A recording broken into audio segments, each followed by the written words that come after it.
Bonjour à tous, avec l'aide de Dieu nous allons étudier le Rambam, le 4e chapitre des lois de Yiboum et Khalitza. Comme nous avons appris dans les chapitres précédents, la Torah dit que s'il y a des frères, par exemple il y a Rouven, Shimon, Lévi, Yuda, et que Rouven il est marié avec Rachel, Rouven il est mort sans avoir d'enfant, il y a la mitzvah qu'un des frères de Rouven, de préférence le plus âgé, va se marier avec Rachel. Rachel s'appellera la Yebama, le frère qui va se marier, par exemple Shimon, s'appelle le Yabam, et le mariage entre Shimon et Rachel s'appelle le Yiboum. Dans le chapitre 4, on va parler dans un cas où Shimon ne va pas se marier avec Rachel, ni un des autres frères, ni Lévi, Yuda vont se marier avec Rachel. Dans ces cas-là, ils vont faire la Khalitza, qui est le déchaussement. On verra donc c'est la femme, c'est Rachel qui fait le déchaussement de l'homme, de son beau-frère, le beau-frère de Rachel, le frère de Rouven, qui ne veut pas se marier avec Rachel. Ce déchaussement va permettre à Rachel de pouvoir se marier avec ce qu'on appelle un étranger, c'est-à-dire quelqu'un qui n'est pas de la famille. Elle pourra se marier avec quelqu'un d'autre, donc qui n'est pas des frères de Rouven. Donc il y a deux mitzvahs dans la Torah. Il y a ou la mitzvah de Yiboum, ou bien la mitzvah de Khalitza, si on ne fait pas le Yiboum. Et l'intention de faire cette Khalitza, le déchaussement, aussi bien Rachel et aussi bien Shimon doivent avoir l'intention que cette procédure-là est pour permettre Rachel de pouvoir se marier à ce qu'on appelle un étranger, à quelqu'un qui n'est pas la famille, qui n'est pas le frère de Rouven. Peragrevi alacha alef. Keitzad mitzvat Khalitza. Le Rambam dit comment se déroule cette mitzvah du déchaussement. Et le Rambam répond Hayebama, donc c'est Rachel, celle qui a besoin de devenir permise, eh bien, c'est elle qui va chercher son Yabam. C'est-à-dire que si le Yabam habite dans une autre ville, ailleurs, ça la Yebama à Rachel d'aller chez Shimon Lama comme Shosham, à l'endroit où il habite. Ou Baal Dayanim. La Yebama va aller à l'endroit où se trouvent les juges de la ville de Shimon, Vem Korimlo, et après, donc le tribunal, eux-mêmes vont aller pour appeler Shimon. Ils vont voir la situation. Et ils vont lui donner un conseil qui convient aussi bien à Shimon et aussi bien à Rachel. C'est-à-dire, si c'est un bon conseil de faire le Yiboum, on lui conseille de faire le Yiboum, de se marier, que Shimon se marie avec Rachel. Et si c'est un meilleur conseil de faire la Khalitza, par exemple, si elle était très jeune, Rachel était très jeune et que Shimon est très âgé, ou bien le contraire, l'inverse, que Rachel est très âgé et que lui, il est jeune. Donc, c'est pas bien de faire un tel mariage parce que ça va faire des bagarres après entre eux, ils n'ont pas la même mentalité. Eh bien, on va lui conseiller de faire la Khalitza, de ne pas se marier avec Rachel.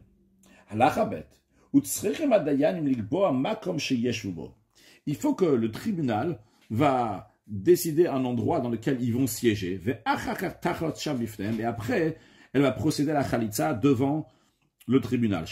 Parce que la Torah, elle dit que la Yebama, donc Rachel, elle va monter à la porte vers les anciens. Donc on dit à la porte, ça veut dire un endroit qui a été désigné à cet effet. Sur ça écrit Ha-Shara. Le Ha-Shara veut dire l'endroit bien qui est désigné. Maintenant, dans un cas que l'Onoadou, ils n'ont pas convenu de siéger pour faire la Khalitza, Velo Kavumakom, et ils n'ont pas établi d'endroit pour siéger, pour faire la Khalitza. Et là, Nico, par hasard, ils sont retrouvés là-bas, les juges, Nikrati, Olifne, mais par hasard, Rachel et Shimon se sont retrouvés là-bas avec Khaltsu, et ils ont fait la procédure de déchaussement, Khalitza taksheira, la Khalitza est valide. Halacha Gimel. Umelamdin ota. Il faut que le tribunal va apprendre à la Yebama et au Yabam de lire les versets qu'ils doivent lire lors de cette procédure. Umelamdim ota vet Yabam likrot, de lire Achiyuri Gilim jusqu'à qu'ils vont être habitués à lire ces versets. Veti chola likrot. Il faut qu'elle soit capable de lire bien Lo Ava. Le verset dit Lo Ava Yabmi, qui veut dire Lo Ava, il n'a pas voulu, Yabmi, mon Yabam, il n'a pas voulu se marier avec moi, il ne veut pas se marier avec moi. Mais il faut qu'elle sache mettre la virgule là où il faut. Parce que si elle dit Lo Ava Yabmi, Lo a pris une virgule Avayami, Avayami, ça veut dire mon Yabam, il veut. Donc il faut qu'elle sache dire Lo Ava Yami, il ne veut pas mon Yabam. Donc il faut dire Lo Ava bin Shima Achat, en un seul souffle. Ve Achat Toma Yabmi. Après, elle va dire le mot Yabam, Lo Ava Yabmi. Que des Shelo Yemashma Dvarea, pour pas qu'on sous-entende de ces paroles, que Ava Yabmi, que mon Yabam veut, oui, se marier avec moi, alors que ce n'est pas le cas. Halakha Dalet. Umacha Shetie Regil Alikot. À partir du moment où elle est habituée à lire, même si concrètement après, elle n'a pas lu comme il fallait, elle n'a pas dit Loava comme ça, d'un seul trait, d'un seul souffle, bin shima achat. On ne va pas être pointilleux sur ça, et la khalitza sera bonne. Aval, imeina yechola, mais si elle ne peut pas lire, alors magil nota, acheteda, si elle ne peut pas lire Loava, on l'habitue jusqu'à qu'elle réussisse à dire Loava, yabni. Et une fois qu'elle a l'habitude de le faire, même si concrètement au moment de la khalitza elle ne va pas le faire, eh bien la khalitza sera quand même bonne. C'est-à-dire le principe, elle est qu'elle soit capable de dire Loava Yabmi, même si concrètement après, elle ne va pas pouvoir le faire. La khalitza a lieu le jour et non la nuit, parce que ça doit être fait devant le tribunal, et ce que le tribunal fait, c'est le jour quand le tribunal y juge. Ubifne shlosha, et ça doit être devant 3 juges, chez Yodim Lahakot Kashura, que ces 3 juges-là savent bien dicter les versets au Yabam et à la Yebama. Veim aya echad mina shlosha ger, si un des 3 juges était un converti, pasoul, on ne peut pas faire cette khalitza devant eux, parce qu'il est dit à propos de la khalitza dans le verset, il y a écrit Venikashmo Be Yisrael. Quand on dit son nom va être appelé dans le peuple juif, ça doit être que la procédure doit être faite dans des gens qui sont entièrement juifs de base et de 2 côtés du père et de la mère, comme le Ram nous dit que va filoya aviv ger ve'imo israélite, même si seulement le père était converti et la mère était juive de naissance, achei aviv ve'imo israélif, c'est pas caché, il faut jusqu'à que le père et la mère soient nés juifs. Ou mitzvah tabachamisha, la mitzvah de faire la khalitza pour bien la faire, c'est qu'il y a 5 personnes, que de les farser madavar, pour propager, pour que tout le monde soit au courant, par le fait qu'on est au courant qu'elle a fait la khalitza, par cela on va savoir que cette femme-là, elle est interdite de se marier avec un Kohen, et aussi on va savoir donc qu'elle est maintenant célibataire et qu'on peut se marier avec elle. Les 2 qui se rajoutent aux 3 du tribunal, afilu ayuame haaretz, même si c'était des ignorants, des gens qui ne sont pas capables de siéger dans le tribunal, mais au moins ils sont là au moment où le tribunal fait la procédure de la khalitza. Halacha vav, keitzad choltzin. Comment se déroule la procédure du déchaussement? Mais vim lo minal shel or. On amène au Yabam, le tribunal, il donne au Yabam une chaussure qui soit en cuir, chez Yeshlo Akev, qui a un talon. Quand on dit qu'il y a un talon, c'est pas juste un talon, mais c'est ce qu'il y a autour du talon, derrière le talon, ce qu'on voit ici. Par exemple, cette image-là, ça s'appelle pas une chaussure qui a un talon. C'est vrai que le talon repose dessus, mais quand on dit qu'il y a un talon, c'est-à-dire qu'il recouvre le talon donc sur les côtés. Il faut que cette chaussure-là soit entièrement en cuir, qui ne soit pas cousue avec des fils en lin ou d'autres fils. Le Yabam va mettre cette chaussure-là sur le pied droit. Et il va attacher les lacets sur son pied, donc c'est-à-dire ici, et non pas donc au-dessus du pied, non pas sur le genou. On verra dans la suite si il a attaché sur le genou, est-ce que c'est kasher ou pas. Et lui et elle, le Yabam et la Yebama, se tiennent debout au tribunal. Et le tribunal dicte ce qu'il faut dire à la Yebama. La Yebama doit dire Me'en Yebami, que mon Yabam il a refusé, mais elle doit le dire en Lashana Kodesh, non pas en français ou une autre langue. Elle dit en Lashana Kodesh seulement. Mais après, le tribunal va dicter le verset que le Yabam, que Shimon doit dire, Lo chafati le karta, je ne désire pas la prendre. Donc il va répéter Lo chafati le karta. Puis, Venoetz raglo ba'aretz. Il va presser son pied contre le sol, de manière que quand après la Yebama va enlever la chaussure, on va voir bien clairement que c'est la Yebama qui l'a enlevé parce que son pied était pressé sur le sol. Vehi yoshavet, elle s'assoit, ou pochet et yada bevedin, elle tend sa main au tribunal, devant le tribunal, ou et elle défait les lacets des chaussures du pied du Yabam. C'est une chose qu'elle fait. Et deuxième chose, et elle doit enlever la chaussure. Puis après, après, elle le jette sur le sol pour montrer que c'était uniquement pour la mitzvah de Chalitza. Du moment où la majorité du talon a été enlevé du pied du Yabam, Huta Yebam Alazar, cette Yebama, Rachel, est permis maintenant de se marier avec un étranger, donc un membre qui n'est pas de la famille, qui n'est pas le frère du défunt.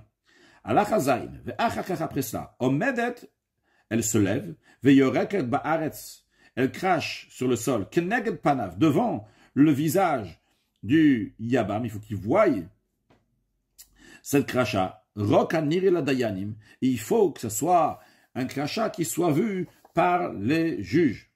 Chez Mitzvot Chalitza, la raison de toutes ces lois-là, parce que la mitzvah du déchaussement, chez Yushnem Omdim Bishat Kriya, il faut que les deux, le Yabam et la Yebama, se tiennent debout au moment de la lecture, ou Bishat Rekika et au moment du crachat, ou Tzrichim Adayanim Lirot Arok Ayotzimipie, il faut que les juges vont voir le crachat qui sort de sa bouche. Ve'achakach, après cela, Makrinla, les Dayanim dictent à la femme, donc à Rachel, de dire Kacha ye'aselaish asher lo yivne bet achiv v'nika shmo b'Yisrael bet chalutzanal. Donc ça c'est les mots qu'elle doit dire en Lashon HaKodesh. Donc il veut dire comme ça on va faire à l'homme qui ne veut pas construire la maison de son frère et son nom sera proclamé en Israël, la maison de celui dont la chaussure a été retirée. Halacha chet akol b'Lashon HaKodesh. Tous ces lectures-là qui sont dictées par le tribunal au Yabam et à la Yebama doivent être faites en Lashon HaKodesh, en langue sainte, chez Namar, parce qu'il dit Kacha, Kacha, c'est-à-dire ainsi, Balashon Hazeh, dans cette langue-là. Suite à cela, tous ceux qui sont assis, qui se trouvent là-bas au tribunal au moment de la Khalitza, Oninacharea, répondent après que la femme, elle a dit les versets qu'on vient de mentionner, Kacha Yaselaish, etc., Vnika Shmovisal Betrausanal, eh bien, tous ils disent Chalutzanal, Chalutzanal, Chalutzanal. La chaussure a été retirée. Shlosha pamim, il répète ça 3 fois. Il faut que lorsque la Yebama elle enlève la chaussure, elle a l'intention que par cela, elle va devenir permise à se marier à d'autres personnes. Donc, qui ne sont pas de la famille, qui ne sont pas le frère du défunt. Il faut que le Yabam ait l'intention que par cette procédure-là, la femme sera permise de se marier à d'autres personnes, donc le frère du défunt. Aussi que donc les actions vont être faites donc à cette intention-là de la mitzvah du déchaussement de Chalitza. Ve'asuma, celui qui est aveugle des 2 yeux, il ne peut pas faire la Chalitza, parce qu'il y a écrit V'yaka befanav, qu'elle va cracher devant lui, c'est devant ses yeux, et qu'il puisse voir. Mais lui, il ne peut pas voir ce crachat vu qu'il est aveugle des 2 yeux. Halachatet, Nimtza, il se trouve d'après tout ce qu'on a dit que Seder Chalitza Karu, que le déroulement de la Chalitza est le suivant. Kora Hitrila. D'abord, c'est elle donc, qui commence à lire, à être dictée donc, par le tribunal en disant Me'en Yebami le Hakim le Hakim Shem Israël lo avayami. Il refuse mon Yabam d'établir à son frère, donc à Reuven, un nom, perpétuer son nom dans le peuple juif. Il ne veut pas, mon Yabam, se marier avec moi. Et après donc, lui, le Yabam va lire Lo chafati le karta, je ne désire pas me marier avec elle. Après, elle va agir. Donc après ce qu'elle a dit, maintenant elle agit avec une action, elle enlève la chaussure. Et après, elle va cracher.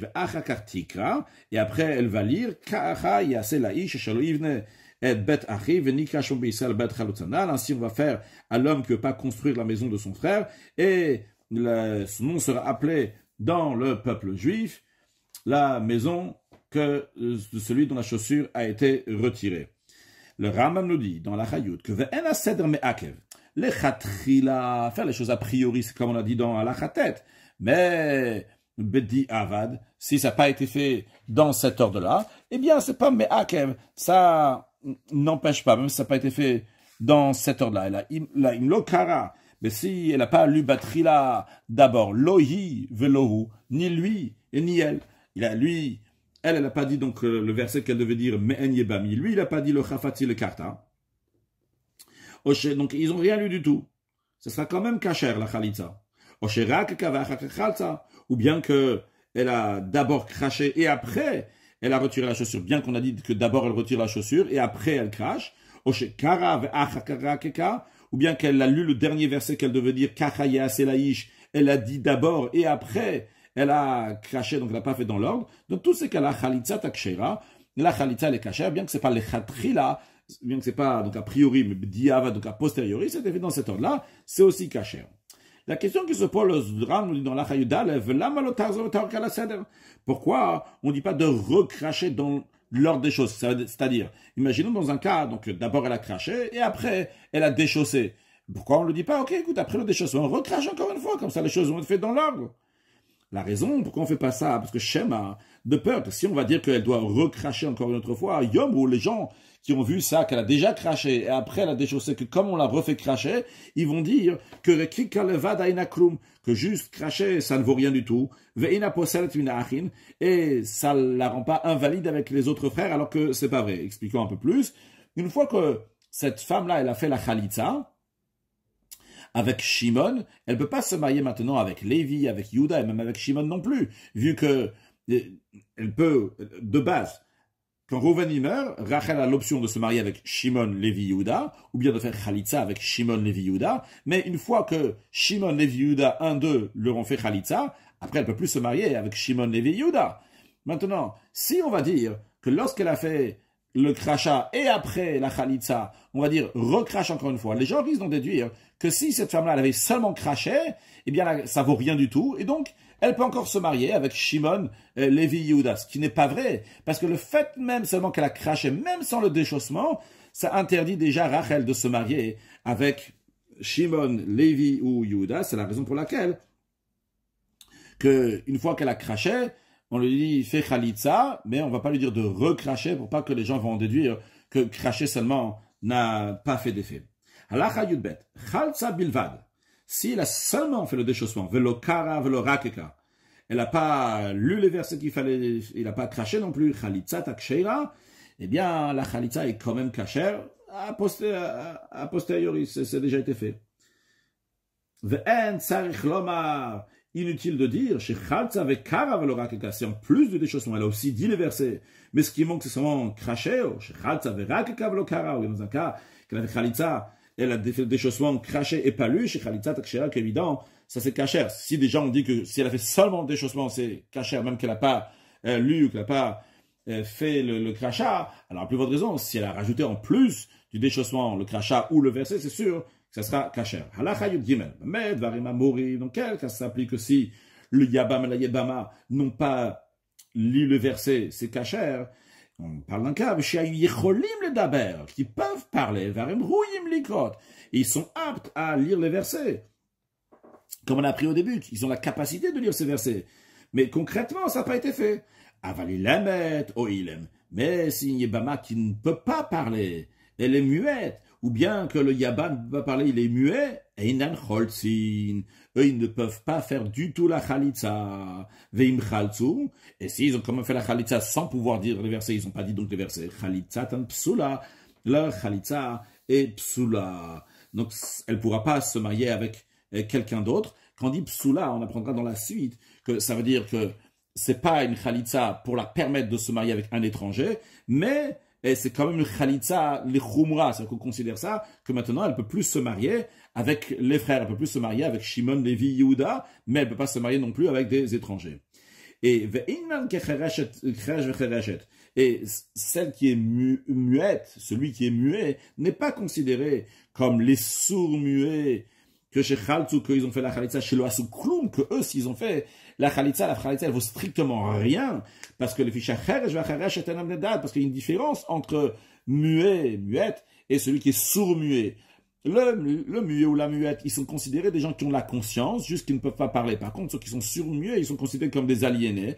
Donc, celui qui peut seulement pas parler, ou elle peut pas parler, les actions qu'ils font sont considérées des actions. Donc, c'est pour ça qu'on dit que la Khalitza, elle est psoula, elle vaut quelque chose quand même. Elle fait que maintenant, Rachel ne peut pas se marier, elle ne peut pas faire le yiboum avec Shimon, Lévi, Yehuda. Mais lorsqu'il s'agit de Cheresh ou Chereshet, eux, ce qu'ils font, c'est se considérer rien du tout, que leur khalitza, elle est rien du tout. Quand on dit rien du tout, c'est même pas, si le kharesh, il a fait la khalitza avec la yebama, eh bien, la yebama peut toujours se marier avec un des frères.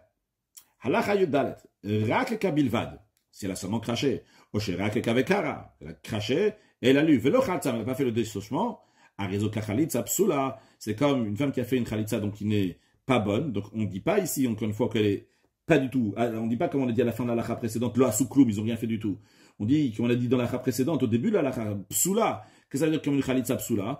Une khalitza, donc, d'un côté, elle ne peut pas se marier avec n'importe qui, elle ne peut pas se marier avec des étrangers, mais d'un autre côté, elle ne peut pas se marier non plus avec les frères. Parce qu'on considère qu'il y a eu quelque chose quand même qui s'est fait ici. Maintenant, Karaïv, Vehu, s'ils ont seulement fait la lecture, Velo Khalsa, Velo Rakeka, elle n'a pas fait des chaussements, elle n'a pas craché, Lo Asakloum, elle n'a rien fait, c'est pas considéré du tout une Khalitza, Shenamar, parce qu'il y a écrit Kachaya Selaïch.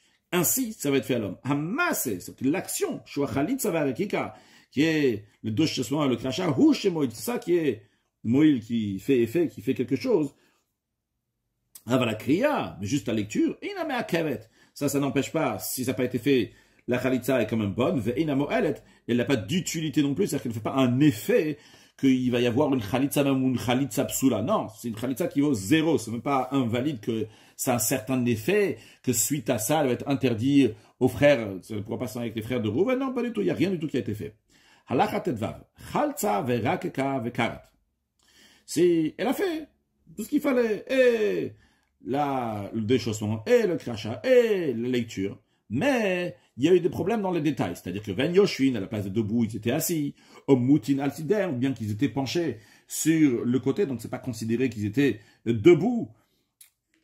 Au Shayasroch Anal, ou bien qu'il y avait le lacet de la chaussure qui était attaché Kajou Al-Shoko, qui était donc sur la jambe.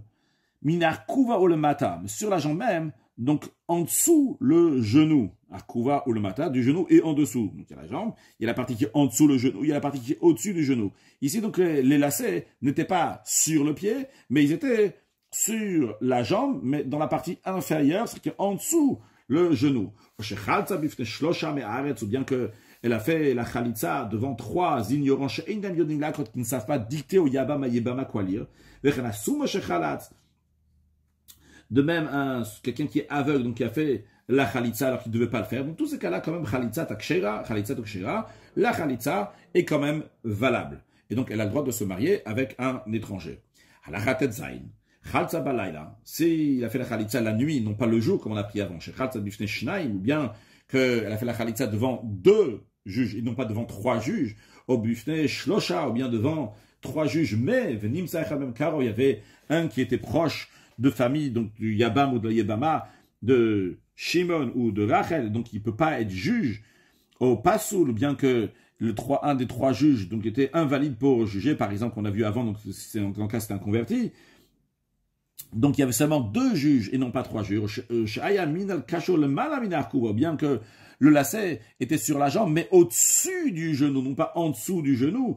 Ou bien que le Yabam, c'est lui qui a défait les lacets et c'est elle qui a enlevé la chaussure, ou bien chez Tiraï, ou bien que elle a enlevé les lacets, Veshamatou, et lui, il a enlevé la chaussure. Au Shinit Kavnaï, Velonit Kaven, ou bien que elle a eu l'intention que par cette khalitza elle pourra se marier avec un étranger, et lui, il n'a pas eu cette intention-là. Au Shinit Kavenu, Velonit Kavnaï, ou bien vice-versa. De même, une Yebama qui est petite, donc qui est en mineur, en dessous de 12 ans, qui a fait la khalitza à un adulte, alors qu'une Ktana, une mineure, ne peut pas faire de khalitza. Dans tous ces cas-là, khalitza ta psula. La khalitza, elle est psula, encore une fois, quand on dit que psula, c'est-à-dire que elle ne pourra pas, Rachel, se marier avec un étranger, quelqu'un qui n'est pas de la famille, mais d'un autre côté, elle ne pourra pas se marier non plus avec les frères de Rouven. Ça y est, maintenant, elle doit les quitter. Elle a une séparation donc des frères de Rouven. Elle ne peut plus se marier ni avec Shimon, ni avec Lévi, avec Yuda, mais elle ne peut pas non plus se marier avec un étranger. De même, si elle a fait la khalitza devant un seul juge, la khalitza, elle est encore psoula, comme on vient d'expliquer. Va fil ou beino le beina, même s'il a fait la khalitza juste entre lui et elle, entre le Yabam et la Yebama, il n'y avait personne. Donc, à part le Yabam et la Yebama. Mais il y avait à l'extérieur, par exemple par la fenêtre, deux gens qui ont vu, mais le Yabam, la Yabam n'avait pas l'intention qu'ils vont être témoins. Mais en tout cas, ça a été vu qu'ils ont fait cette Khalitsa là, ou bien ils ont fait Balaïla dans la nuit à réseau Khalitsa Psula. Dans tous ces cas-là, donc c'est une Khalitsa qui est Psula, encore une fois, donc Rachel ne pourra pas se marier avec un étranger, mais elle ne peut pas se marier non plus avec les frères. Si c'est un sourd muet, un aliéné ou un mineur qui ont fait la Khalitsa, de même tout celui qui fait la Khalitsa à celle qui est exemptée de faire Khalitsa ou de faire le Yiboum du mariage, cette sorte de mariage de Yiboum. Donc, tous ces cas-là, une Khalitsa, c'est pas du tout considéré une Khalitsa. On n'est même pas mahmir strict pour dire que c'est considéré une Khalitsa, de manière qu'elle sera interdite maintenant de se marier avec les frères, et elle ne pourra pas se marier aussi avec un étranger. Non, c'est pas du tout une Khalitsa. Halacha Yudzain. Yabam Shirag lo Yemanit Ratura. Un Yabam, donc Shimon, que son pied droit est coupé, donc il ne peut pas faire la Khalitsa avec le pied droit. Il ne peut pas faire non plus la Khalitsa avec le pied gauche. Si elle a fait la Khalitsa avec des chaussures qu'on a mis sur le pied gauche, Khalitsa tapsula, la Khalitsa, ce déchaussement, donc est pasoul, est invalide. Si son pied était renversé à l'arrière, c'est-à-dire le pied il est comme ça, et son pied donc il était comme ça, c'est-à-dire que lui, ce qu'on voit de son pied, c'est le talon du pied vers le haut, vers le ciel, et l'autre côté du pied donc est comme ça, est sur le sol. Donc son talon à lui ne peut pas être sur le sol, c'est impossible qu'il mette son talon sur le sol, vu que son pied il est dans ce sens-là. Ou bien que le pied était sur le côté, comme on peut voir ici. Donc le pied, il est pas comme ça, mais il se tient comme ça, il est sur le côté. Donc le talon, il est sur le côté, il n'est pas sur le sol. Oh, ou bien qu'il marchait sur le bout de ses doigts de pied, comme on peut voir ici. Eh bien, dans ce cas-là, il ne peut pas faire de Khalitsa. Comme on a dit avant dans la Chavar, que celui qui fait la Khalitsa, il doit presser son pied sur le sol. Lui, il n'a pas la capacité de le faire. Est-ce qu'il a fait la Khalitsa, celui qui a un pied comme ça? Khalitsa tapsula. Sa Khalitsa n'est pas kashera, n'est invalide. Halacha yudchet, vibama shiyadeh chatuchot. Une Yibama qui a les mains coupées, donc elle ne peut pas faire la Khalitsa. Elle peut faire la Khalitsa, quelle que soit la manière qu'elle va faire, va filu bishinea, même si elle va le faire avec ses dents chez le Nemar, parce que la Torah n'a pas dit Khalitsa beyada, qu'elle va faire la Khalitsa avec sa main. Et qu'elle va faire la Khalitsa, elle va déchausser, ça peut être même avec les dents, le Khatrila, elle peut faire comme ça. Khalitsa beminal shalbeged, si elle a déchaussé une chaussure, mais c'était une chaussure qui était en tissu, et une Khalitsa, ce n'est pas une Khalitsa du tout, ça vaut rien. Si il a fait une Khalitsa avec une chaussure qui n'a pas de talon, comme on l'avait dit avant, donc le talon, c'est lorsqu'il y a quelque chose qui couvre donc le talon, et quand il n'y a pas de talon, donc c'est comme on voit ici. Oshayatafo bepishtan, ou bien que cette chaussure-là, elle était cousue avec des fils en lin, donc elle n'était pas entièrement en cuir comme il se doit. Ou bien que c'était une chaussure qui était entièrement faite avec des poils de chèvre, ou bien avec des fibres qui viennent du palmier, ou bien qui sont faits avec des joncs, des roseaux, ou bien de bois, gadol, ou bien c'était une chaussure qui était trop grande, donc que le ne peut pas marcher avec, au katan, ou bien que la chaussure est trop petite, qui ne couvre pas la majorité de son pied, au minal parum, ou bien une chaussure qui est déchirée, donc qui ne recouvre pas la majorité du pied, au nifrat, ou bien que cette chaussure-là, donc elle était manquante, donc une partie de la semelle, donc elle ne peut pas réceptionner, elle ne peut pas contenir la majorité du pied. Dans tous ces cas-là, Khalitsa tapsula, la Khalitsa, elle est pasoul, elle est invalide, comme on verra donc plus tard la définition d'invalide, comme on l'a mentionné aussi avant. Donc ça veut dire que c'est pas totalement, c'est pas rien. Halacha yutet, Khalitsa bet sandal shel etz umchupe or. Si elle a déchaussé une chaussure qui était en bois, mais qui était recouverte de tous les côtés avec du cuir, ou bien que le le bas, donc la semelle, elle est en cuir, ou le chayav littéralement c'est les joues, mais ici c'est donc les côtés, sont sont en poil de chèvre. Ou bien que elle a déchaussé la chaussure qui était sur le pied droit, mais c'était une chaussure donc qui était pour le pied gauche, puis il se trouvait sur le pied droit du Yabam, ou bien que la chaussure ne lui appartenait pas, elle appartenait à quelqu'un d'autre, chez Minal Gadol, bien que la chaussure était trop grande, plus grande que son pied, mais malgré que c'est plus grand, mais il peut marcher avec. Au Katan ou bien que c'était une petite chaussure, mais quand même, ça couvre la majorité de son pied, ou chez Nifram, ou bien que ça a été déchiré, mais malgré que c'est déchiré chez Chofer Rovragel, quand même, ça couvre la majorité du pied, au Nifrat, ou bien qu'il manquait une partie de la semelle, mais quand même, chez Mekabel Rovragel, ça peut contenir la majorité du pied. Dans tous ces cas-là, Chalitza Takshera, sa Chalitza, elle est cachère, bien que ce n'était pas les Khatri là qu'il fallait faire ça, mais Bediyavad, a posteriori, c'est cachère. Halacha chaf, sandal a musgar va muchlat. Dans les lois du Metzora, du lépreux, il y a le fait que le Kohen va rendre une personne, mais aussi un vêtement, des fois, qui devient Metzora, qui devient lépreux, il va le fermer. Quand on dit il va le fermer, c'est-à-dire qu'il va attendre 7 jours pour voir est-ce que, par exemple, la tâche, elle va grandir. Donc il est musgar, il est enfermé. Donc il peut y avoir donc une sandale qui est enfermée parce qu'elle a un signe de tsarat. Ou bien qu'il peut y avoir aussi un sandal qui est mukhlat. Mukhlat, c'est que ça a été confirmé que cette sandale, elle est vraiment lépreuse. Donc, c'est ce sandal-là, donc, le shalavodazara, ou bien celle de l'idolâtrie, qu'on la met sur l'idole, on lui met une chaussure, l'otachlotzvo. Il ne faut pas que le yabam, la yebama vont s'en servir pour faire la khalitza. Vim khaltza, s'il a déchaussé une telle chaussure, khalitza takshera. Ça, la khalitza est kasher, bien qu'on n'a pas le droit de profiter de ces chaussures-là. Aval sandal shaltikov et avodazara, mais une sandale qu'on a amenée en sacrifice à l'idole, veshaliranidacha, une sandale qui appartient à la ville qui est dévoyée, qu'il faut tout brûler ce qu'il y a dans la ville, on n'a pas le droit de profiter de quoi que ce soit de cette ville. Le shena, c'est le mettre chez kaver ou bien une sandale qui a été faite pour mettre sur le mort, qu'on va l'enterrer avec. Si elle a fait la khalitza avec, khalitza tapsula, sa khalitza elle est invalide, parce que ce ne sont pas des chaussures avec lesquelles ils sont destinés à marcher avec toutes les chaussures qu'on vient de mentionner. Si elle a déchiré la chaussure du pied du Yabam, donc elle n'a pas déchaussé. Ou bien qu'elle a brûlé la chaussure, a priori c'est une brûlure très professionnelle parce qu'elle a laissé le pied en entier, elle a juste brûlé la chaussure, mais elle n'a pas déchaussé. Bien que Yabam il avait 2 chaussures, et elle a enlevé la chaussure extérieure, donc il reste encore une autre chaussure. Même si l'autre chaussure qui reste, qui est proche du pied, elle a déchiré et on voit le pied, mais elle n'a pas enlevé, c'est une khalitza qui est invalide.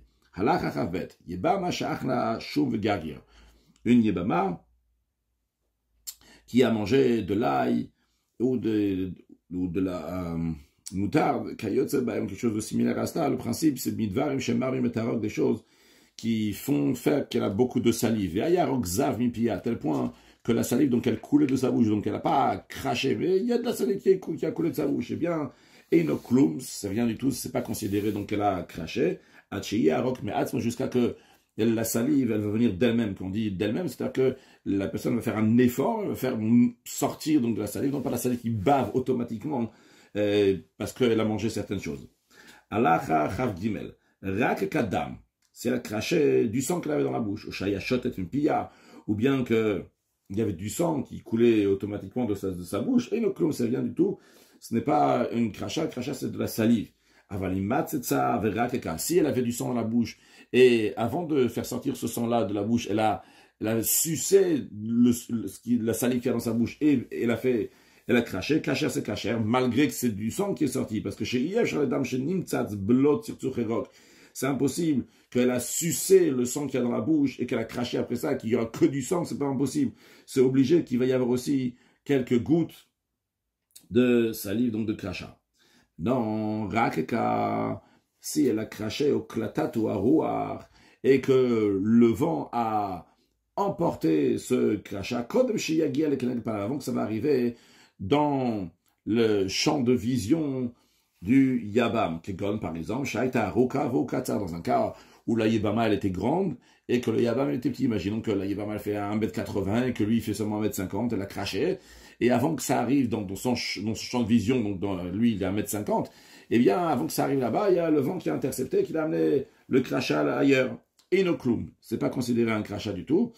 Si après que ça arrivait dans son champ de vision à la taille du Yabam, même si c'est pas arrivé sur le sol, parce que par exemple le vent l'a emmené ailleurs, eh bien kacher c'est kacher. De même, en parlant de ce crachat,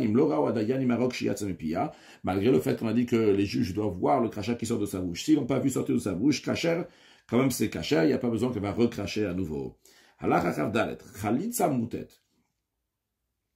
Une khalitza qui a été faite, mais elle était obtenue par une tromperie. Psula, elle est invalide. Qu'est-ce que ça veut dire? Ketzad. Gon Shamboula, comme par exemple, à Moulo, les juges ont dit au Yabam, écoute, Khalotzla, fais-lui la khalitza, fais le déchaussement avec la Yabama, et par cela, elle va devenir ta femme. Ils l'ont trompé parce que c'est pas vrai. Lorsque lui, il fait la khalitza, il a l'intention de quoi? Qu'elle va devenir sa femme, alors qu'en vérité, elle ne va pas devenir sa femme. Au Shamboula, bien que les juges l'ont dit, Khalotzla, chez homme mitzvaï. Fais khalitza, khalitza c'est mitzvah à part, ça change strictement rien, tu pourras toujours te marier avec elle après aussi. Tu pourras le faire. Des choses qui sont similaires à ça. Quand on dit similaire à ça, c'est dans le sens qu'ils l'ont trompé, qu'il a fait une khalitza, et que lui, dans sa tête, l'intention de la khalitza n'était pas pour que la yébama va être permise et se marier à tout le monde. Dans tous ces cas-là, c'est psoula, c'est invalide, c'est pas une bonne khalitza. Non, avalimitou, ve'ambrolo, s'ils l'ont trompé, ils lui ont dit, fais-lui la khalitza. Quand tu vas faire la khalitza, en effet, elle sera plus permise à toi. Elle sera permise à tout le monde. Mais à condition qu'on te donne 212. Ou à condition telle et telle, et tu fais-lui la khalitza. Alors dans ce cas-là, c'est différent de ce qu'on a dit au début de la Chachar Dalet. Dans ce cas-là, même si elle n'a pas donné 212, et la condition qu'ils ont dit, elle ne va pas s'accomplir, khalitza takshera. La khalitza, elle va là, pourquoi? Sharenit kaven la khalitza, dans sa tête, qu'est-ce qu'il avait? Il avait qu'il fait une khalitza qui va permettre maintenant ce Yébama de se marier à tout le monde. Dans le début de la Chachar Dalet, quand il a fait la khalitza, il avait l'intention qu'il va pouvoir se marier avec elle. Donc, l'exemple qu'on a donné. Donc, la khalitza elle-même, c'est pas une khalitza qui permet la femme, parce qu'il n'a pas eu la kavana qui avait permis à tout le monde. Par contre, la fin de la Chachar Dalet, sa kavana, son intention, au moment de la khalitza, c'était qu'elle sera permise à tout le monde. Seulement quoi? Il s'attendait à 200 zouz, il s'attendait à une certaine condition, la condition n'a pas été faite. Mais la khalitza elle-même, elle a été faite avec l'intention qu'elle soit permise à tout le monde, donc elle est cachère. Allah chachafé, amoser moda à la khalitza. Celui qui fait une déclaration préalable concernant la khalitza, c'est-à-dire qu'il dit, je vais aller faire une khalitza, là, la Yibama, mais elle vaut rien du tout, je n'ai pas du tout l'intention qu'elle va devenir permise à tout le monde. Et après, donc, en effet, il a fait la khalitza. Eh bien, khalitza topsula, sa khalitza est invalide, parce que par le fait qu'il a fait cette déclaration-là, il a annulé cette khalitza, il a prouvé que cette khalitza n'a pas été faite avec l'intention que la Yibama soit permise à tout le monde. Les filles rares, c'est la raison pour laquelle que Raoui Dayanim lo marlo, il convient, c'est ce qu'il faut que les juges vont lui dire à ce Yabam, avant qu'il fasse la khalitza, levat el amoda, d'annuler toute éventuelle déclaration au cas où il a fait une déclaration préalable en disant que la khalitza ne va pas valoir. On lui dit, écoute, là tu vas faire une khalitza pour que la Yibama soit permise de se marier avec tout le monde. Toute déclaration préalable que tu as fait, c'est annulé. Que derrière Sheosim Beget, comme on fait dans le get. En effet, dans les lois de Girushin, en Perek Shishi à la Chachaf, on avait dit que les témoins vont dire, avant d'écrire le get, dis devant nous que toutes sortes de déclarations que tu as dit qui vont annuler ce get-là, eh bien maintenant sont tout à fait annulées. Et lui, il doit dire, oui, en effet, je l'annule. Donc ici aussi, il doit dire que si tu as fait une déclaration, quelque chose qui va faire que cette khalitza va être annulée, c'est annulé. Lui, il va dire, oui, en effet, j'annule. Maintenant, dans un cas que le Chatzou Yisraël, si les Juifs lui ont fait pression à ce Yabam, Veikou, ils lui ont donné des coups, jusqu'à qu'il a fait la Khalitza contre son gré, il a dit oui, je veux faire la Khalitza, et ils ont fait la Khalitza. Alors, Im Kadinasu, si en effet c'était la loi, cette personne devait faire Khalitza, et non pas le Yiboum. Alors, dans ce cas-là, Khalitza Tokshera, sa Khalitza, elle est cachère, comme on a déjà appris dans Peribet à la Chachav du Get, que là-bas le Ram il a dit qu'un juif, il veut faire la volonté d'Akadosh Baruch Hu, quand il veut pas, c'est parce que le Yetzer Hara l'a attaqué, l'a incité, mais une fois qu'on le frappe, eh bien, c'est le Yetzer Hara qui dit, et qui se met de côté, c'est sa vraie volonté qui dit « je veux donner la Khalitza ». Donc, en effet, si c'était la loi qu'il fallait faire la Khalitza, et c'est des Juifs qui l'ont forcé à faire la Khalitza, alors à ce moment-là, la Khalitza, elle est cachère. Non, Vim Shelokadinas, ou si ces Juifs-là, et ce qu'ils ont fait, ils l'ont forcé à faire la Khalitza, c'était pas comme la loi le veut. Kilgon Sheto, par exemple, dans un cas où les juges se sont trompés, ils pensaient qu'ils devaient faire la Khalitza, alors qu'en vérité, ils pouvaient faire le Yiboum, Moshayou et Diotot, ou bien que c'était des profanes, c'est-à-dire des juges, mais qui ne sont pas compétents dans les lois de la Khalitza, et qui lui ont dit, donc, de faire la Khalitza. Dans ces cas-là, Khalitza Topsula. La Khalitza, elle n'est pas uniquement d'ordre rabbinique. Elle n'est pas valable, vu que ce n'est pas comme la loi le veut. Mais ce n'est pas annulé totalement, vu que c'est des Juifs qui l'ont forcé à faire cette Khalitza-là. Donc, dans son esprit à lui, il a eu l'intention de faire vraiment une Khalitza. Mais non, si des goïm, si des non-juifs, ils l'ont forcé à faire la Khalitza, ils ont fait ça, mais d'eux-mêmes. Ce n'est pas qu'un tribunal juif ou des juifs l'ont dit, et on dit au goïm, allez forcer ce yabam-là à faire la Khalitza. Alors, si c'était la loi qu'en effet il doit faire la Khalitza Topsula. Sa Khalitza, elle est psula, donc on l'a dit plusieurs fois dans ce chapitre, quand on dit psula, c'est-à-dire qu'on est mahmir de considérer qu'il a fait une Khalitza, mais ce n'est pas considéré une Khalitza non plus. Donc, ve'im shelokadin. Si c'était pas comme la loi l'exige, que les goïms ont forcé dans ce cas-là, une Khalitza, ce n'est pas du tout une Khalitza. Et le Rav, maintenant, il explique les expressions qu'il a dit quand il disait une Khalitza psula ou une Khalitza, etc., qui fait une grande différence, une nuance. Comme Shaman, chaque fois que dans ces halachot, on dit une Khalitza, ce n'est pas une Khalitza, ou asakloum, il n'a rien fait, ou une kloum, c'est rien du tout. C'est-à-dire que c'est comme si il n'a pas fait du tout de Khalitza. Il n'y a rien qui s'est passé. Cette femme-là, elle est au même stade depuis que son mari, Rouven, il est mort, eh bien, elle est Yibama, elle doit attendre de se marier avec le Yabam. Donc, en conséquence de cela, le Ram nous dit, donc, Velonesu alav kovotea. Donc, Shimon, qui a fait une Khalitza avec Rachel, mais cette Khalitza n'était pas rien du tout, une Khalitza, lo asakloum, enakloum. Ce Shimon, il a le droit de se marier avec la mère de Rachel, avec la fille de Rachel. On ne considère pas qu'il a fait la Khalitza à Rachel. S'il avait fait la Khalitza à Rachel, c'est comme s'ils avaient donné un guet à Rachel, un acte de divorce, et on n'a pas le droit de se marier avec les proches de famille de la femme qu'on a divorcée. Donc il ne peut pas se marier avec sa mère, il ne peut pas se marier avec sa fille. Et ça aurait été le cas aussi pour Rachel, si la Khalitza était une bonne Khalitza. Mais maintenant que cette Khalitza ne vaut rien du tout, c'est la raison pour laquelle que Shimon peut se marier avec la mère, la fille de Rachel, évidemment, dans les cas où c'est permis. Par exemple, dans le cas où c'est Lévi, le frère de Shimon, qui va faire la Khalitza, le Yiboum. C'est pas Shimon qui a fait la Khalitza à Rachel. Donc dans ce cas-là, il pourra se marier avec les membres de famille de Rachel. De même, à chaque fois qu'on dit que la Khalitza ne valait rien du tout, l'onif c'est la mina keuna.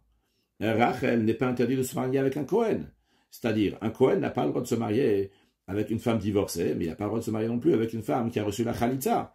Et si la Khalitza est nakloum, elle n'a rien du tout, alors Rachel peut se marier avec un Kohen. Évidemment, on parle dans un cas que le Yabam, il va mourir, par exemple. Si le Yabam, il meurt, donc le Kohen, il a le droit de se marier avec une veuve, mais il n'a pas le droit de se marier avec une Chalouta, donc il n'y a pas eu de Khalitza. Dans ce cas-là, le Kohen pourra se marier avec elle.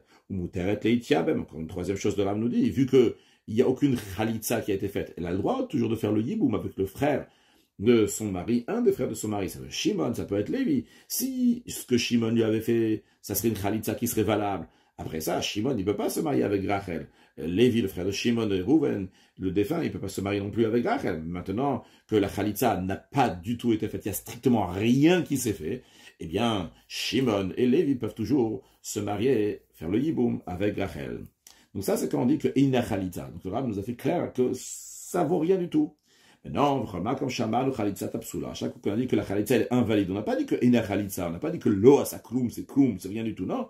On dit que la Khalitza est invalide. Ah, quand on dit que c'est invalide, dans ces cas-là, on prend cette Khalitza-là à partie Khumra, on va être strict.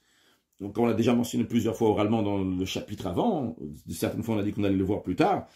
Donc, ce que Neswa la dans un tel cas, les proches de famille de Rachel sont interdits à Shimon qui a fait cette Khalitza qui n'était pas cachère, qui était psula. De même, c'est la Menakuna, de même on considère que Rachel a reçu une Khalitza, donc elle ne peut pas se marier avec un Kohen comme une divorcée. De même, de même, Rachel maintenant ne peut plus se marier avec Shimon, le frère de Rouven le défunt, ou Lévi, donc elle ne peut pas faire le yibou maintenant qu'elle a fait cette khalitza psoula. Mais d'un autre côté, malgré le fait qu'on considère cette khalitza partiellement seulement, on l'interdit tout ça. D'un autre côté, on ne dit pas que c'est bon, elle a eu la khalitza, maintenant elle peut se marier même avec un étranger, avec quelqu'un qui n'est pas de la famille. Non. Elle n'a pas le droit de se marier avec un étranger, donc quelqu'un qui n'est pas le frère du défunt, jusqu'à qu'il va faire une khalitza qui soit valable. Donc c'est-à-dire que Shimon va redevoir faire une bonne khalitza, qui s'appelle une khalitza psoula, mais c'est une khalitza kshera qui est valable. Maintenant, la Chachavza est dans un cas que Avra Venisset, elle a transgressé. Donc, bien que cette Yébama ne veut pas se marier avec un étranger suite à cette Khalitza qui était psoula, mais quand même, elle s'est mariée avec quelqu'un d'autre.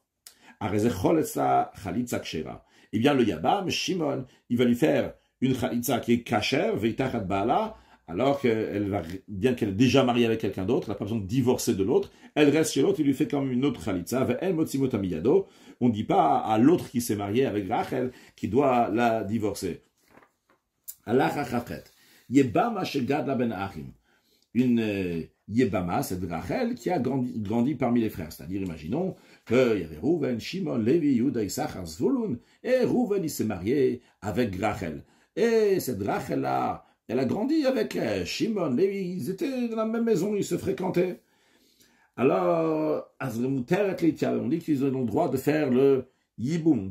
Après la mort de Rouven, elle est encore avec les frères Shimon, Lévi, Yuda. Eh bien, elle peut se marier, elle peut faire le Yiboum avec Shimon, Lévi, Yuda. Pourquoi on aurait pensé qu'elle ne peut pas le faire? La raison, elle est parce que on aurait pu penser qu'on craint que peut-être elle a fait une khalitza en cachette, secrètement, juste entre lui et elle. Rachel, elle a enlevé par exemple la chaussure de Shimon. Et donc, dans un tel cas, on l'a dit avant, que c'est une khalitza qui est psoula, venif selalen. Dans ce cas-là, elle devient interdite, elle ne peut pas faire le hiboum avec Shimon dorénavant. On ne craint pas qu'elle a fait une telle chose. Avalimri noua, mais s'il y a deux témoins qui l'ont vu, qu'elle a enlevé la chaussure d'un des frères, par exemple, ils ont vu que Rachel elle a enlevé la chaussure de Shimon. Nifsela, dans ce cas-là, Rachel ne peut plus se marier avec Shimon, Lévi, Yuda, avec les frères de Rouven. Pourquoi? Parce que peut-être son intention d'avoir enlevé la chaussure de Shimon, c'était pour faire une khalitza. C'est une khalitza donc qui est psoula, qui est pas bonne, vu qu'il n'y avait pas 3 juges qui étaient là-bas. Elle a une khalitza qui est psoula. Elle interdit, la Yebam, elle interdit Rachel de faire le yibon avec les frères. Donc, dans un tel cas, il faudra que un des frères de Rouven va lui donner une khalitza, va faire une khalitza kshera avec elle, pour la permettre à un étranger. Évidemment, à chaque fois que je dis il va faire une khalitza, c'est le mot, il va faire une khalitza, mais évidemment, celui qui enlève la chaussure, donc celui qui fait concrètement la khalitza, c'est la femme qui fait la khalitza. Mais quand même, je dis, il va lui faire une khalitza, on s'est compris. Get khalitza shanu kodim. Le Rav nous dit que le texte de l'acte de khalitza qu'on écrit et qu'on donne à la femme qui a fait la khalitza, eno elama sebedin. C'est pas ça qui fait la khalitza. La khalitza, c'est ce qu'on a appris avant. C'est que elle va dire un verset, elle va enlever la chaussure, elle va cracher, elle va dire un verset. Donc ça c'est la khalitza. Mais le get khalitza, cet acte de khalitza, c'est uniquement un acte du tribunal. C'est-à-dire pour cette femme-là, elle débarque quelque part, on dit d'où tu viens, t'es qui, avec qui tu peux te marier. Alors elle dit voilà, j'ai un acte de khalitza sous la main, pour qu'elle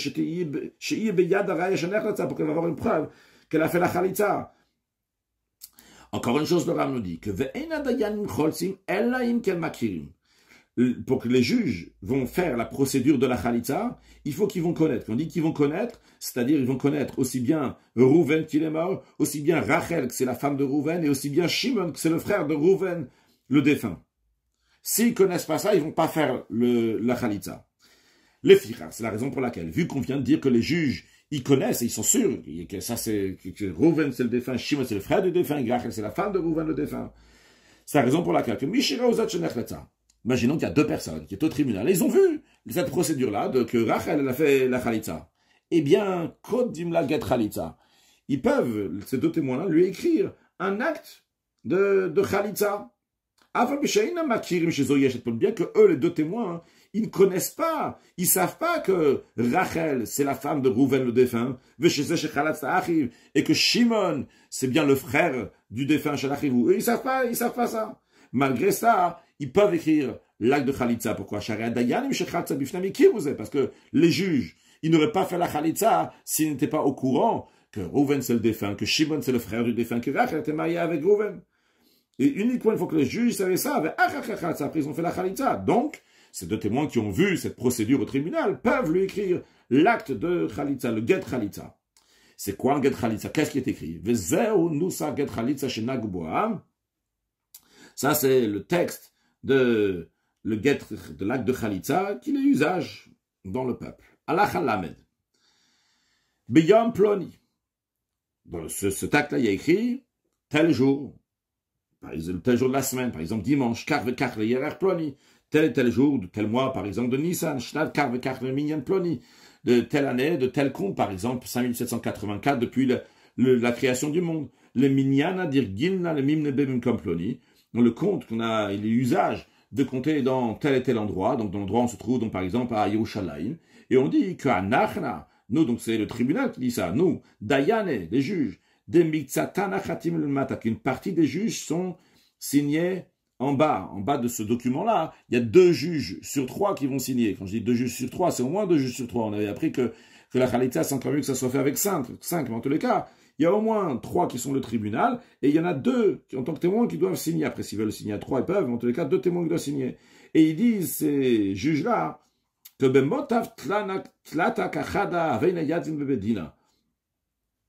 on était en session à 3 au tribunal. Ou slikat la kadamana. Et elle est montée chez nous. L'expression de slikat qu'elle est montée, ça vient du langage du verset fait alta yebimto ashara, que la Yevama va monter voir le tribunal. Donc ils disent, elle est montée devant nous, ploni bat ploni, fille de telle, donc par exemple Rachel Badina, Armelat ploni, donc la veuve de telle, par exemple de Rouven, va krivat la kadamana gouvachal, elle a amené devant nous une certaine personne, d'Ishme ploni ben ploni, qui s'appelle donc Shimon, fils de Yaakov, donc le frère de Rouven, vechen amralana plonida, et ainsi cette telle femme nous a dit, donc cette Rachel nous a dit, que ploni ba ploni dena, que Shimon, fils de Yaakov, achoui di ploni mavou, c'est le frère du père, c'est-à-dire qu'ils ont le même père, Rouven et Shimon. David et Messina, que moi j'étais marié avec lui, j'étais marié avec Rouven, ou Shriv. Et Rouven, il est mort. Il a laissé la vie aux sages et à tout Israël. Une expression. Uvar uvrat, et un garçon et une fille, Yarit ou Marsin ou Mokim Shma be Israël, pour hériter de ses biens et perpétuer son nom dans le peuple juif. Loshva qu'il n'a pas laissé. Ve'aden ploni achuiz zachaz el yabumeyati. Et ce frère-là, donc ce Shimon-là, qui est le frère de Rouven, il est apte à se marier avec moi.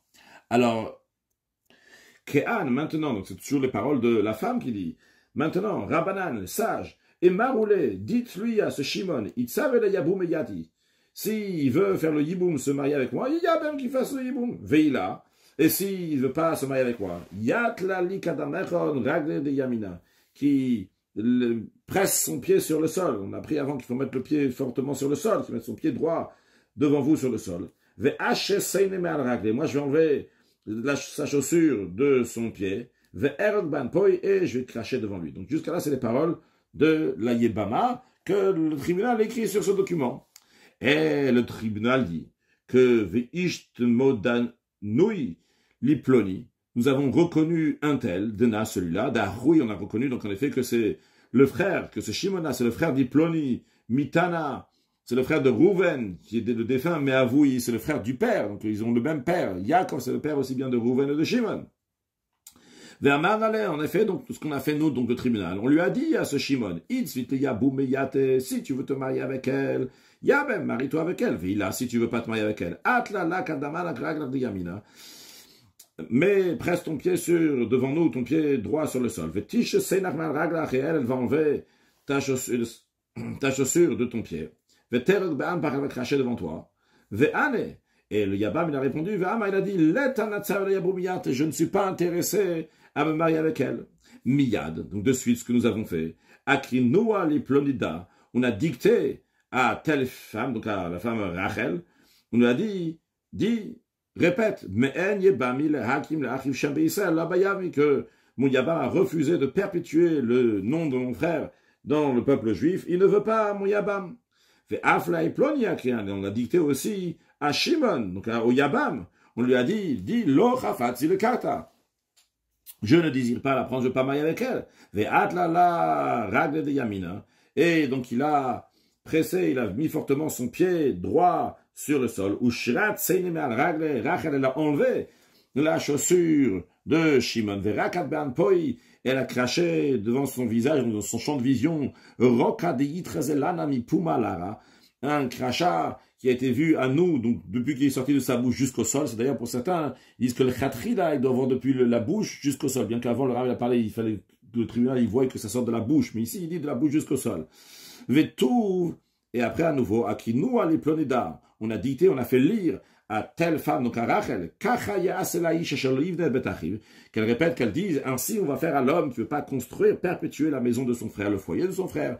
Et il se rappelait de son nom dans le peuple juif, Bet Chalutzanal, la maison, le foyer dans lequel la chaussure a été retirée. Vanachla Dayane. Et le tribunal continue à écrire sur ce document que nous, les juges, et tous ceux qui étaient assis devant nous, à Neina Batra, on a répondu à presque le verset de la femme, on a dit Chalutzanal, Chalutzanal, Chalutzanal. La chaussure a été retirée 3 fois, Tlatazimne. On me dit Il continue à écrire sur le document. Et après que cette procédure de Khalitsa a été faite devant nous, Shrinu aliplonida, on a permis à telle femme, donc à Rachel, l'imhar, d'aller, l'itznasava, de se marier, le cholma de titzvah, à qui elle veut. Et personne va pouvoir protester à partir d'aujourd'hui pour qu'elle puisse se marier avec qui elle veut. Et cette Rachel, cette Yebama, nous a demandé qu'on va lui faire ce document de Khalitsa, on l'a écrit, et on lui a donné pour valoir, pour qu'elle puisse se marier, qui date Moshe et Israël, comme la loi de Moshe et Israël. Alacha Lamedalef. Sur ce document de Khalitsa, il y a les 3 juges peuvent signer, ou 2 des 3 juges, ou même 2 autres personnes qui ne sont pas les juges, mais qui ont vu ce déchaussement. Bien que ce n'est pas les juges devant lesquels elle a fait la Khalitsa, mais c'est 2 témoins qui ont vu cette Khalitsa, ils peuvent signer, faire ce document-là, comme on l'a expliqué dans la Chakaftet. Maintenant, en ce qui concerne le fait qu'on a besoin de savoir que Rachel était bien mariée avec Rouven et que Shimon c'est bien le frère de Rouven, ils ont le même père, à ce sujet, le Ram nous dit que va filou Isha, même une femme, qui en général ne peut pas témoigner, va filou Eved, même un serviteur cananéen, donc il n'est pas considéré comme un juif, au Katansho, Makir, Venavon, ou bien un petit enfant, mais quand même, donc il est quelqu'un qui comprend dans le sujet du monde, et il a une certaine intelligence qu'on peut compter sur ce qu'il dit. Eh bien, on leur fait confiance, ils disent au tribunal que Zéo Ploni Achi Ploni, que ce Shimon-là, c'est le frère de Rouven qui est mort. Cette Rachel-là, c'est la femme du défunt. Vechol Sinapim est basé sur les dires de cette femme, de ce serviteur cananéen, ou de cet enfant-là. Le tribunal va faire la Khalitsa. Et le Ram nous dit que d'ailleurs, de même dans les autres témoignages de Torah, que ce soit pour des témoignages qui concernent donc de l'argent, comme par exemple pour hériter un mort, que ce soit donc pour des témoignages qui sont pour des sujets qui sont interdits, qui sont appelés interdits, donc c'est d'avoir Shebe'erva par exemple, donc une femme qui est interdite. Eh bien, on fait confiance aussi donc à une femme, un serviteur cananéen ou un mineur, de dire que telle personne c'est tel membre de famille. Pourquoi on leur fait confiance? C'est d'avoir légal tout, parce que ça c'est quelque chose qui va se faire savoir. Tôt ou tard, on pourra savoir s'ils ont dit un mensonge ou ils n'ont pas dit de mensonge. On peut découvrir et se débrouiller de savoir ça, pas de la bouche de la femme, du serviteur ou de l'enfant. Il y a plein de gens qui savent ça. Donc c'est la raison pour laquelle que les personnes ne vont pas oser mentir sur une telle chose. Donc il n'y a pas besoin de 2 témoins cachers, ça suffit. Donc un témoin même qui n'est pas cacher, dans le même esprit de ce qu'on a dit à la fin des lois de Girushin. Donc ça, c'est si le Yabam va faire une Khalitsa.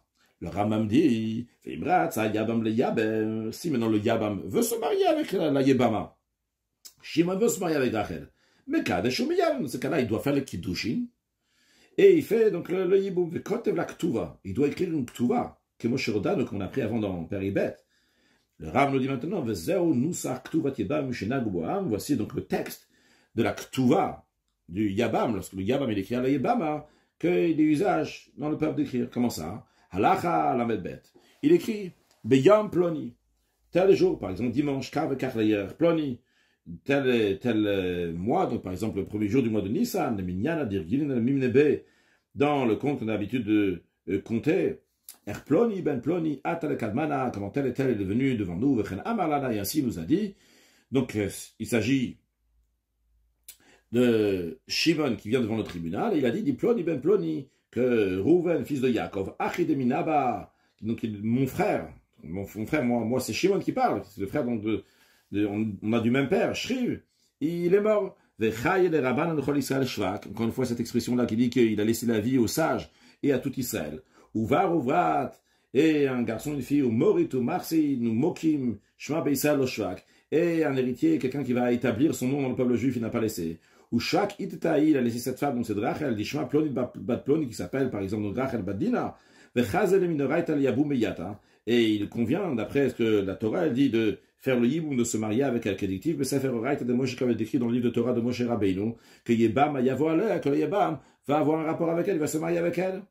Et Utsuyat Plonida, et Rachel elle est d'accord, donc le tribunal il dit que Rachel a donné son accord, et elle a fait le yiboum avec tel fils de tel, donc de Shimon, fils de Yaakov, le Koum et Shma Israël, comme ça pour établir, perpétuer le nom de Rouven dans le peuple juif, qui dit, comme il est écrit, Vehaya Bechor Hachatel, il a écrit que le Bechor, le premier-né, que la maman de Rouven a enfanté, donc en l'occurrence le premier-né, le plus grand ici de la famille, donc c'est Shimon, Yakoum al-Shamach Lamet, il va se tenir à la place du frère donc, qui est mort de Rouven, Veloimach Eshmo Israël, et comme ça le nom de Rouven ne va pas être effacé du peuple juif. Uktav la ploni Yebama li ploni Bimte. Et il a écrit, donc le Yabam, donc Shimon, il a écrit à sa Yebama, donc Rachel, dans cette Ktuva-là, qui s'engage de payer de l'argent. Ksaf Zouze Matan.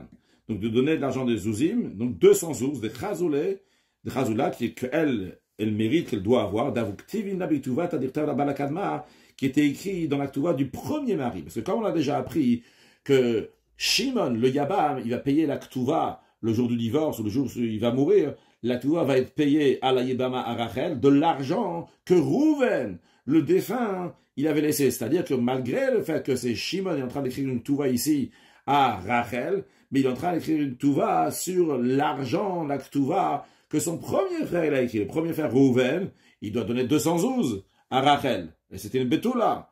Elle était vierge lorsqu'il s'est marié avec elle. Alors maintenant, quand Shimon, il se marie avec Rachel, il prend la suite de son frère Rouven. Alors il a écrit une Ktuva, mais dans cette Ktuva-là, il va écrire 200 zouz.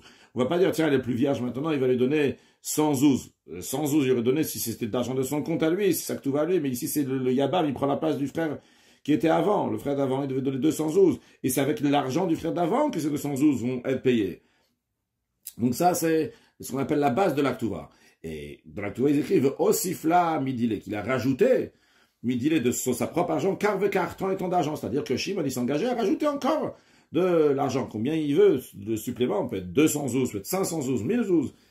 À part ça, Vedane Dunya Analatle, comme on a appris plusieurs fois, donc la femme, elle amène une dot, elle amène de l'argent, elle amène des biens au mari, ce qu'on appelle l'année Dunya. Alors dans la Ktuva, on écrit l'argent, combien d'argent elle a ramené. Donc ça qu'on dit, Vedane Dunya, ça c'est l'année Dunya, des Anilatle, qu'elle a fait rentrer à Shimon Vechulu, etc. La suite, qui charte ces Ktuvot, donc la suite du texte de la Ktuva du Yabam et la Yebama, c'est comme les autres textes de Ktuva. C'est quoi les autres textes de Ktuva? Tofes a Ktuva, Halacha, Label Gimel, Biyom Ploni, le Yerer Ploni, tel jour de la semaine, tel jour de tel mois, Shnat Kar Vekar, telle et telle année, le Minyana Dirgilna, le Mimnene Bemata Plonit, dans le compte qui est l'usage de compter dans telle et telle ville, par exemple Yerushalayim, dans le Nara Plonimodve, qui se trouve à côté de telle rivière, tel fleuve, Er Ploni Ben Ploni, nous, donc ceux qui sont signés en bas, on témoigne comment telle et telle personne, Amar li plon, il a dit à telle et telle femme, Betulta Kalta, cette Kala donc qui est vierge, Aveli Intu, soit ma femme qui date Moshe Israël, comme la loi de Moshe Israël, Va Anna, et moi, Bememre d'Ishmaïa, avec l'aide, avec le décret du ciel, Eflar, je vais travailler pour avoir de l'argent, Va Yaker, je vais t'honorer, Va Sover, et je vais subvenir à tes besoins, Va Eizun, je vais te nourrir, Va Farnes, je vais t'entretenir, Va Chaseyatichi, je vais te vêtir, Kehilchat Guvrinyu Dain, comme la règle qui correspond, qui est conforme pour les hommes juifs des Falchin, qui travaillent au Beyakin, et qui respectent ou Mesovin, et qui supportent tous les besoins de leur femme, Vezanin, qui les nourrissent ou Mefarnesim, qui souvient leurs besoins, Mechassin, qui les vêtit, Yatneshon, leur femme Bikshot avec fidélité. Veyahivna lichi, et je te donnerai, Muhare betulaichi, le contrat, les règles, l'argent qu'on doit donner à une fille qui est vierge, Ksav zouz et matan, 200 zouz d'argent. Mais non, quand on dit des zouz d'argent, il y a deux sortes de zouz d'argent. Il y a un zouz qui est entièrement en or, donc ce qu'on appelle le dinar tsuri, mais il y a le dinar medina. Et là, de ce qu'on parle ici, c'est un dinar medina. Ce dinar du pays, de la ville, ça, c'est... Il y a seulement 1/8 qui est d'argent et 7 parties sont uniquement en rochet, en cuivre. Alors c'est pour ça que le Ram me dit que c'est 200 zouz. Des inun mizouz et kaspatava. Si c'est des bons zouz, c'est essin zouzin vechamsha zouz. C'est seulement 25 zouz parce que c'est 1/8 de 200, c'est 25. Donc des chazul lichi que tu mérites parce que les sages ils sont institués ça. Ou mezonaichi et tes aliments, tes vêtements, tous tes besoins, et je prends donc sur moi de m'engager, donc de venir sur toi, littéralement, qui veut dire d'avoir des rapports avec toi, comme le font tous les gens de la terre. Et tel qu'elle donc cette femme-là, elle était d'accord, elle est devenue donc la femme de telle et telle personne, et ce fiancé, ce monsieur, il a voulu, il a rajouté, en plus, donc, la base de la Torah, il a rajouté encore un supplément, un Mishlam Kavka, jusqu'à qu'on arrive à telle et telle somme, donc en fonction de la somme qu'il veut décider. Et en plus de ça, donc, comme on a dit donc, plusieurs fois dans la Ktuva, on écrit aussi, donc, la Nedunia, la dot que la femme elle ramène. Et donc, dans la Ktuva, on écrit Vena, Nedunia. Et voici donc la dot de Anilat Lekar Veka, que la Kala, elle a ramené tant et tant de biens qui valent tant et tant. Hakol Nitkabel Khatanze. Donc, tous, donc, ce Khatan, cet homme-là, donc, il a reçu, ou Bal Yado. Et c'est venu dans ses mains. Venasa Birshuto, c'est devenu son autorité. Vezakafakol alatso b'milvoreshu. Et il a établi la totalité comme un prêt et une dette. Et ainsi, il nous a dit ce khatana. Il a dit que acharayut ktuvada kula, que la responsabilité de tout ce qui est écrit dans cette ktuva, ikar, ça soit la base de la ktuva, ou le dunya, et l'argent que la femme elle a ramené, la dot, vetosevet, et le supplément que j'ai rajouté, imshat naiktu, avec toutes les autres conditions de la ktuva, par exemple, bon, qui doit la nourrir, la vêtir, etc. Mais aussi, donc, si la femme elle va tomber malade, il va la guérir, que si elle est emprisonnée, il va la racheter, etc.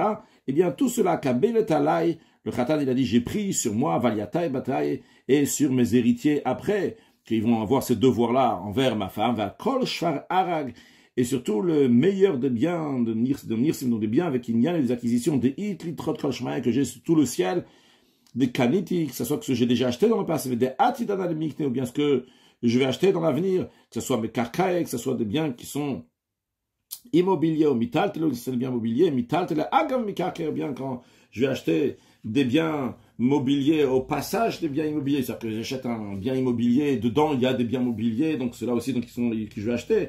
Eh bien, le principe, il est que Koulon, que tous ces biens-là que j'ai achetés, que je vais acheter, immobilier, il y en a Chain, Varvain et Tuvada, ils vont être une assurance, une garantie pour cette Tuva-là, pour toute cette Tuva, Ika, aussi bien, donc la base de l'argent de la Tuva, une Dunya, l'argent que la femme elle a ramené, que si je vais divorcer, je vais devoir lui rendre cette somme-là, Vetosefet, et aussi le supplément, les Paraminon, pour que la femme va pouvoir encaisser, reprendre de l'argent, donc de ces biens-là, Bechayai, que ça soit de ma vie si je vais divorcer, ou Batamoti, et après ma mort. Va filou miglima dakatvaï, de cet engagement-là, il est même donc de mon manteau, de ma cape que je mets sur mes épaules, elle pourra prendre ça, même ça, pour prendre l'argent de la Touva.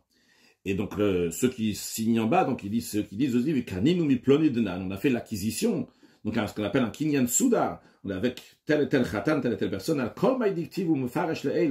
tout ce qui est écrit, donc qui est explicitement, donc avant jusqu'à là, quoi, kinyan shalem, donc une acquisition, une bonne acquisition, et cette acquisition-là, elle est de l'ocas, Martha. C'est pas comme un engagement qu'on fait de manière incertaine.